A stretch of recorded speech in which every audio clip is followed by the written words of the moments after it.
All right, boys. Quick, just little comments I wanted to make. It's not that long of a video. Saw Thorn and Tommy, aka Lurpus, posting about some of the stuff, but cheating, which I agree with for the most part. Um, I definitely agree that it's stupid to say someone is or isn't cheating. But I'd also like to add a couple things in that. Again, I'm not an expert, just like Thorin said, on how to cheat or what the best cheats are or whatever, like how it's done exactly. It's not my area of expertise, but I do have some friends that work in pretty big companies as security, like computer science majors and like security and gaming companies and stuff like that. So a couple people have told me different things. Just was uh, basically I just wanted because there's a lot of people on Reddit that seem to be fairly intelligent. I seen I've saw that you apparently can take a USB device and you could spoof it and make the computer think it's like a mouse, which apparently I saw articles saying that was used. So if your computer set up only to recognize a mouse and a keyboard and a headset, which is what a lot of LANs do, you could theoretically put a USB in that gets recognized as a mouse and then have it infect the system. Apparently, you could also start the PC and install things before it even boots, which apparently is possible. I don't know if there's any other ways, not that I can think of. But my main point was kind of like I still think it's funny because the double phone thing always gets me because I mean people think that Valve and like these events, like so many people think that these events are doing so much like anti-cheat measurements, and they're trying so hard like to stop people from cheating. But I honestly think that most of it, I mean, I'm not saying that anyone wants people to cheat, but I feel like personally that most of it is done to stop you guys from bitching and to make you guys feel better and kind of create an illusion of safety. It's almost like the TSA checks at the airport. They don't, well, they catch someone every once in a while, but let's be real. If someone really wants to bomb a plane or something, like, I think they can do it, personally, but that's just me. Or not bomb a plane, but you know what I mean, like sneak something on or whatever. Anyways, NSA, chill. It's just an example.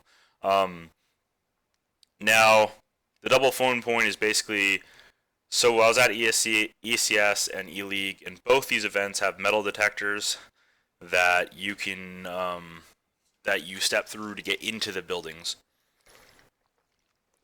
So you need to go through these to get in, obviously, but it's not for like a cheating purposes or to check what's on you. It's just to make sure you don't have like a knife or a bomb or whatever. Um, there's a lot of terrorist stuff going on. Um, and just bad people in general. So I guess they just want to make sure that nothing happens, which is fair. But I also thought you could still use that. You know, when they take our phone, I always joke and I'm like, you want just my one phone? Is it just one? And then there's like, you got two, and I'm like, nah. But like, they don't actually check. Like, I just say no, or like, no one. They don't specifically ask until I joke about it. But they could make all the teams, give the phones and then go through the metal detectors. And I understand not every event will have a metal detector or something, but um, the last two big events did, and they didn't use them. And I still think that's one of the easiest ways to cheat is just have someone in the with like your manager, someone, a strat caller preferably, have a little device on them or a phone, and you just get a vibrator or a text or whatever, the beep that tells you, okay, one beep is B, two beeps are A, um, three beeps they're saving or something, and like that is just fucking useful information. If I knew when a team was guaranteed saving men, that would be awesome to know that. Just like if you know they're going to A site, you probably don't want to make it super obvious and go and overstack the site and sit everyone over there. And make it obvious, and you could still technically lose the round. If like Scream comes flying in and hits 3 1 shots, doesn't matter. You're not technically like using an aim assist here, so like you still are human. You could still miss. You still lose the round, even the match. doing it, but it would give you a fucking huge advantage knowing where people are going.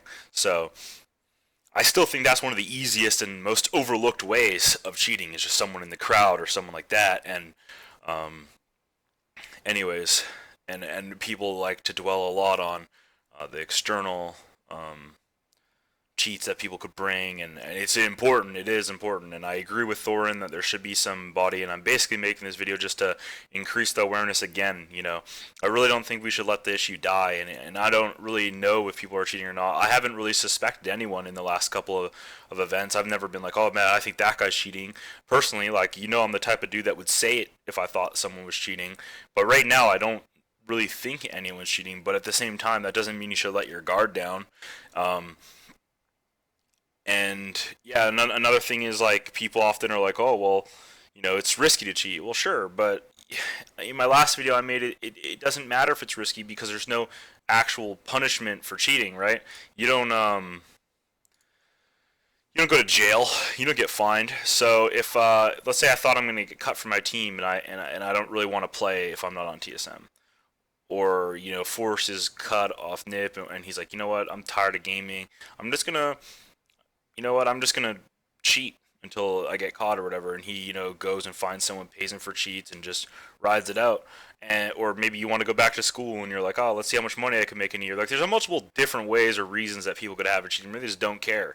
So there's some people that just don't care. People murder people for no fucking reason at all. So you don't need a reason, and it doesn't have to be dumb or smart for what you're doing. People make dumb decisions all the time. So, um, yeah, I just don't. I don't think you can just make that argument that it's risky. Well, people cheat in sports and stuff too, where you can actually get fines and stuff. So, yeah, I think that's a bad argument personally. So, yeah, my main point is just like when there's a lot of money on the line, people will eventually start cheating. So even if no one is cheating right now, someone is going to cheat in the future. No one thought people cheated in the past until Kaylee and fucking SF and a couple of people got banned. You know what I mean? So it's like, um, again, it would be really cool if Valve would tell us if Kaylee cheated at a LAN. That would be awesome information. Maybe they don't know. I don't know, but that would be really useful information. Um, but yeah, just a couple of my thoughts and just anyone that knows more than me or Thorn or Lurpus or whatever about how it would be possible to cheat, just leave it in the comments and just um, try to get the information out, because that's the most important thing, is not letting like issues die, because um, you see that all the time in life, right? Like um, there's a school shooting and then they go really hard on gun control for like a month and then everyone forgets about it, and then it happens again and they go hard for a little bit and then it dies down. So it's one of those things where like you just got to keep the pressure on until something actually gets done. And I do agree with Thorn that there should be some sort of team, most likely led by Valve, that's job is to look at these people that are shady or potentially cheating, and maybe even try to buy out some of these cheat coders, find out some of them that have made cheats in the past or are currently making cheats, and pay them. Pay them money. It's not like Valve is hurting for money, dude. The amount of money they make just off Steam sales of like selling other people's games is a ton of money. And I know it's not great business practice to just spend money for no reason, but it shouldn't be an issue of money when it comes down to um, creating a team or paying a cheat coder. I mean, like, it doesn't matter what let's say Get Right is cheating and he's saying like, all right, I'll give you 10% of all my prize money that I win with your cheats. This guy thinks that's a good deal. It probably is a good deal. And he codes him cheats, and maybe he gives him like $1,000 a month or 500 or 200, whatever it is that they've agreed on. Well, Valve could fucking destroy that number in no time. And that's like the easiest way, I think, to get some of these cheaters and some of the people that could be cheating, is just buy out the people making the cheats, offer incentive for those people to come forward and work against cheaters. Now, not everyone will. Some people might just be happy, collecting the small amount they're making, but Valve could destroy those numbers in no time, and that would be the easiest solution in my mind. But again, I'm just a dumb gamer. So yeah, leave your comments and stuff like that below of how you think people are cheating or different ways of cheating. Because I mean, this isn't a super in-depth video. It's just trying to keep the hype up.